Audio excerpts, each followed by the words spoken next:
नमस्कार। बुलेटिन कोविड-19 में आप सबका स्वागत है। मैं हूं आपके साथ दीक्षा चौधरी। देश के लोगों को जल्द ही कोरोना के मुकाबले के लिए बिना इंजेक्शन के दी जाने वाली वैक्सीन का विकल्प मिल सकता है।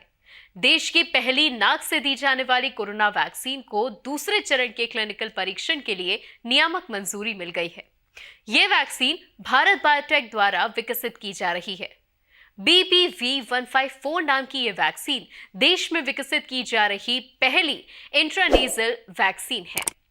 इस वैक्सीन का 18 साल से 60 साल के आयु वर्ग के समूह में पहले चरण का क्लिनिकल परीक्षण पूरा हो गया है। ये अपनी तरह का पहला कोविड-19 टीका है जिसका भारत में इंसानों पर क्लिनिकल ट्रायल किया जा रहा है। इस टीके की तकनीक भारत बायोटेक ने सेंट लुइस स्थित वॉशिंगटन यूनिवर्सिटी से प्राप्त की थी। पहले चरण के परीक्षण के दौरान प्री क्लिनिकल टॉक्सिसिटी अध्ययनों में इस इंट्रानेजल वैक्सीन को सुरक्षित, इम्यूनोजेनिक और अच्छी तरह से सहन करने योग्य पाया गया था।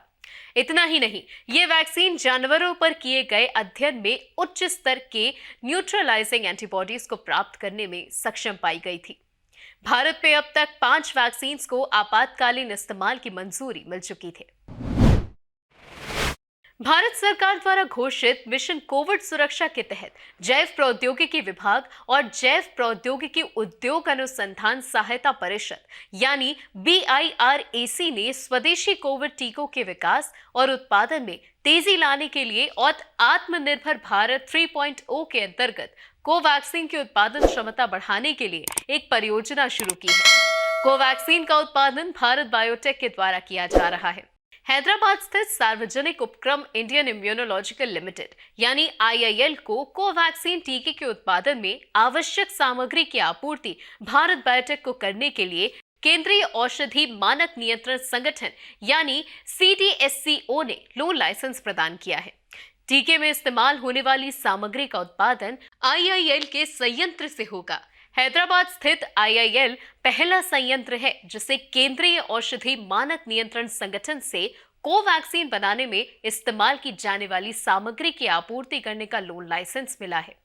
ये सामग्री IIL की इकाई में उत्पादित करके भारत बायोटेक को भेजी जाएगी। IIL ने कोवैक्सीन टीके की सामग्री की पहली खेप की आपूर्ति भारत बायोटेक को कर दी है। शुरुआत में IIL हर महीने 20 से 30 लाख कोवैक्सीन टीके की खुराक का उत्पादन करेगी। इसके बाद अगले कुछ सप्ताह में कारकापटला में अपनी नई सुविधा से ये कंपनी 40 से 50 लाख खुराक का उत्पादन करने लगेगी।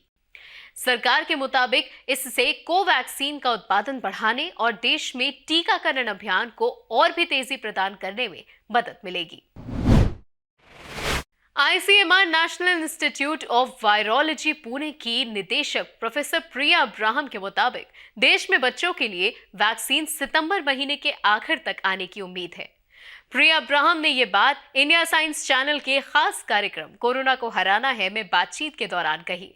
शायद by September or just after September we may have vaccine for children and ये कोवैक्सीन का। उन्होंने बताया कि फिलहाल स्वदेशी वैक्सीन कोवैक्सीन के दूसरे और तीसरे चरण के ट्रायल 2 से 18 साल तक के बच्चों पर चल रहे हैं और सितंबर महीने के अंत तक इसके आने की उम्मीद की जा सकती है।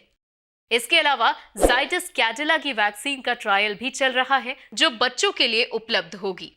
प्रिया अब्राहम ने यह भी बताया कि बच्चों की वैक्सीन के अलावा और भी कई वैक्सीन पर काम चल रहा है जो आने वाले समय में लोगों के लिए उपलब्ध होंगी। इनमें जिनोवा और बायोलॉजिकल ई की vaccine, serum institute of India की वैक्सीन नोवोवैक्स और भारत बायोटेक की नेजल वैक्सीन शामिल है। वैक्सीन मिक्स एंड मैच के सवाल पर उन्होंने कहा कि NIV में उन्होंने उन नमूनों का परीक्षण किया था जिनमें लोगों को 2 खुराक में अलग अलग टीके दिए गए थे।